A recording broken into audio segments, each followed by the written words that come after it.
Баршаңызға сәлем. Бүгін біз сіздермен берекелі дастарханда тұздалған қырыққабатты дайындайтын боламыз. Ол үшін маған 3 кг қырыққабат, 1 кг сәбіз, 1 пиала сарымсақ, тәтті паприка, кинза, уксус, тұз, китайский тұз, сонымен қатар 1 пиала сұйық май керек болады.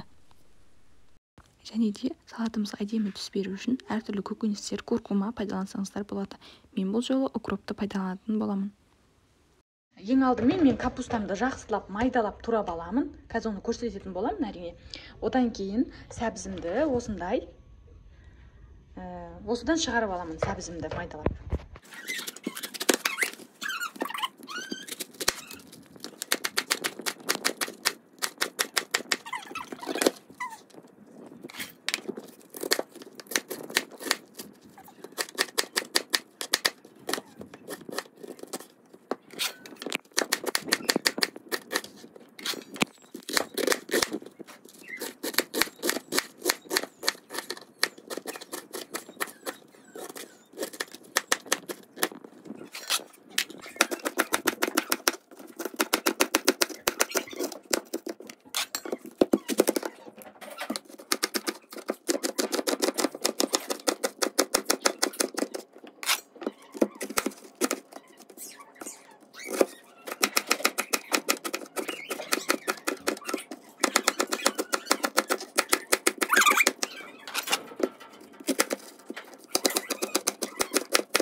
Мейлі қыздар, мен сәбізімді жақсылап шығарып алдым. Ал мына жақта капустамды дайын болып тұр. Енді мен осы көріп тұрған капустаны 2 үлкен ыдысқа бөліп аламын, себебі қазір мынаны араластыру маған ыңғайсыз болады. Сол үшін де теңге 2-ге бөліп аламын.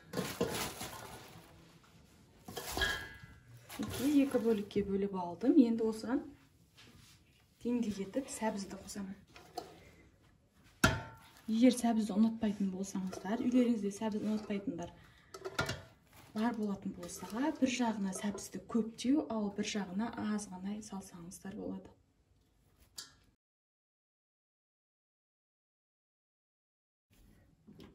Енді қазір мен жобасы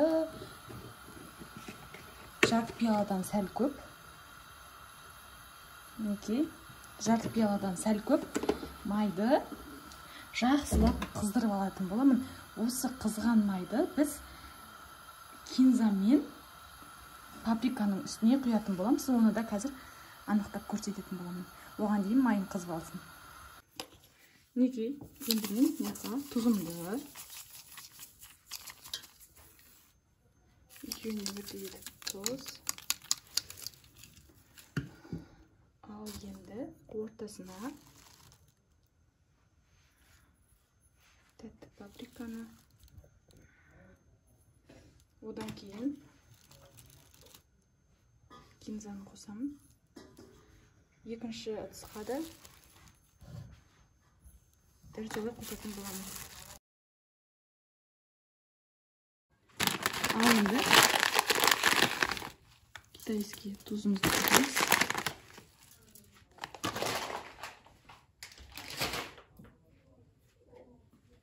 Одан кейін уксусымды осынан айландырып құйып аламын. Мен 2 ас қасық уксус қойсам негізінде. Мінекей қыздар, енді мына жерге паприка құйған жеріме қызып тұрған майымды құямын. Мінекей, осылай.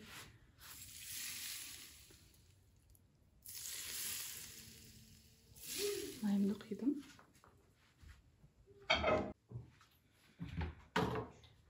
Мінекей қыздар, мен майымды қыздырып құйып алдым. Оны өздеріңіздер көрдіңіздер. Енді мен ең соңғы қалған ингредиентім бұл чеснок. Чеснокты салып, енді жақсылап араластыратын боламын.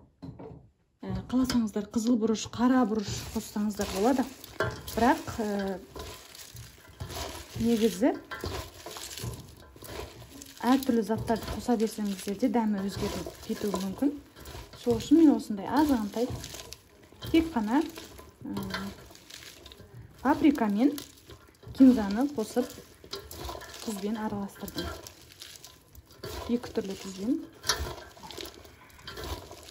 Егер салаттарыңыз сап-сары әп-әдемі болып шықсын десеңіздер түсі, онда куркума қоссаңыздар болады. Сонымен қатар әрине укроп, петрушка, жасыл пияз, оларды да қоссаңыздар болады. Мінекей жақсылап қолымызбен сығып араластырып аламыз.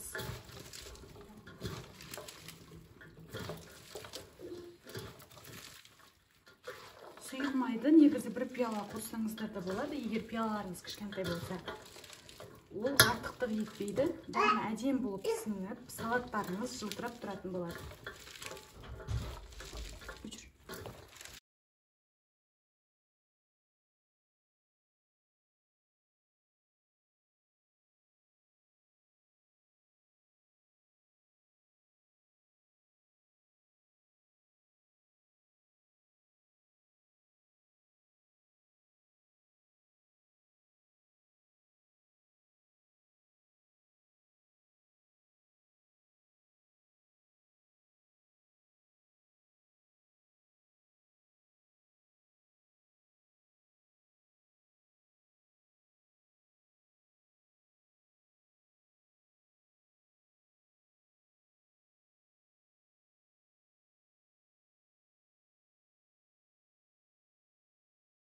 Мінекей осымен тұздалған қырыққабатымыз дайын. Мен бұны суық бөлмеге 24 сағатқа қойып қоямын.